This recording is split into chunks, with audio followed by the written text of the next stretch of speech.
Girls, ഈ ഒരു പരീക്ഷയ്ക്ക് നമുക്ക് എന്ത് ചെയ്യുന്നു, ഒരു വേവിനെ ബേസ് ചെയ്തിട്ട് ഒരുപാട് ചോദ്യങ്ങൾ വരാൻ സാധ്യതയുണ്ട്.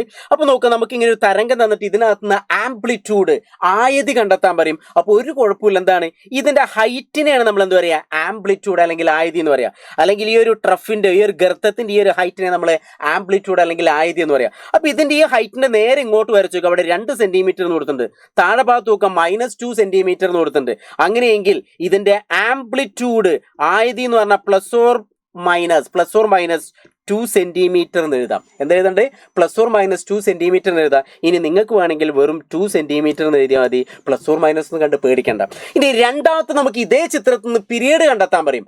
അതായത് ഈ ഒരു പീരീഡ് കണ്ടെത്താൻ പറയുമ്പോൾ ഒരു വേവിന് വേണ്ട ടൈമിനെയാണ് നമ്മൾ എന്താ പറയുക, പീരീഡ് എന്ന് പറയാം. ഇപ്പൊ ഈ വേവ് സ്റ്റാർട്ട് ചെയ്യുന്ന 0 സെക്കൻഡ്, പിന്നെ ഇവിടെ എത്തിയപ്പോൾ 0.5 സെക്കൻഡ് ആയി, ഇവിടെ എത്തിയപ്പോൾ 1 സെക്കൻഡ് 1 സെക്കൻഡ് ആയി. അപ്പോൾ ഒരു വേവ് കംപ്ലീറ്റ് ആകാൻ വേണ്ട ടൈമിനെയാണ് നമ്മൾ എന്താ പറയുക, പീരീഡ് എന്ന് പറയാം. അപ്പോൾ ഇവിടുത്തെ പീരീഡ് എത്ര, 1 സെക്കൻഡ്. ഇതൊന്നും സിമ്പിൾ ആയിട്ടുള്ള കാര്യം, അതൊന്നും തെറ്റിക്കാൻ പാടില്ല.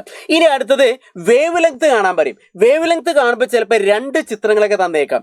ഈ ചിത്രത്തിലേക്ക് നോക്കുക, ഒരു വേവിന് വേണ്ട ലെങ്തിനെ നമ്മൾ തരംഗതായിരിക്കും വേവ് ലെങ്ത് പറയാം. അപ്പൊ ഇവിടെ ഉണ്ടല്ലോ വലിയൊരു വേവ്, ഇവിടെ എത്തിയപ്പോൾ 4 മീറ്റർ. അപ്പൊ ആദ്യത്തെ ചിത്രത്തിൽ 4 മീറ്റർ തന്നു.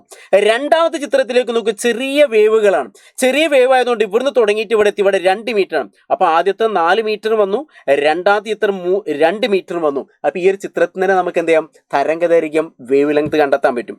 ഇനി അടുത്തത് ലാസ്റ്റ് എന്ന് പറഞ്ഞാൽ ഫ്രീക്വൻസിയുമായി ബന്ധപ്പെട്ടൊരു ചോദ്യം വരാം. ഫ്രീക്വൻസി എന്ന് പറഞ്ഞാൽ നമുക്ക് മനസ്സിലാക്കാം, ഇത് വലിയ വേവ് ആണ്, അതുകൊണ്ട് ഇതിന്റെ ഫ്രീക്വൻസി കുറവായിരിക്കും. ഇതിന്റെ ചെറിയ തരംഗദൈർഘ്യം, ചെറിയ വേവ് ലെങ്ത് ആണ്, അതുകൊണ്ട് ഇതിന്റെ ഫ്രീക്വൻസി കൂടുതലായിരിക്കും. ഇപ്പൊ ഒരു എക്സാമ്പിൾ, 2 വേവും 1 സെക്കൻഡ് കൊണ്ടാണ് സഞ്ചരിക്കുന്നത് വിചാരിക്കുക. അങ്ങനെയെങ്കിൽ ഇവിടെ 1 സെക്കൻഡിൽ 1 2 3 തരംഗങ്ങളുണ്ടായി, അതുകൊണ്ട് 3 ഹെഡ്സ്, 3 ഹെഡ്സ് എന്ന് ഓർത്തേക്കാം. രണ്ടാമത്തെ ചിത്രത്തിൽ 1 2 3 4 5 6 വന്നു. അപ്പൊ ഇതിന്റെ ഫ്രീക്വൻസി പറഞ്ഞാൽ 6 ഹെഡ്സ്. അതുകൊണ്ട് ഓർത്തേക്കുക, ഫ്രീക്വൻസി കൂടിയാൽ വേവ് ലെങ്ത് കുറവായിരിക്കും. ഇനി വേവ് ലെങ്ത് കൂടുതലാണെങ്കിലോ ഫ്രീക്വൻസി കുറവായിരിക്കും. ഇനി അതുപോലെ frequency decrease, wavelength increase ഓർത്തേക്കുക. ഫ്രീക്വൻസി ഇൻക്രീസ്, വേവ് ലെങ്ത് എന്ത് ചെയ്യുന്നു, ഡിക്രീസ്. അപ്പൊ ഇങ്ങനത്തെ ചെറിയ മാർക്കിന്റെ ചോദ്യങ്ങൾ നിങ്ങൾ ഒരു കാരണവശാലും തെറ്റിക്കാൻ പാടില്ല. ഓക്കെ.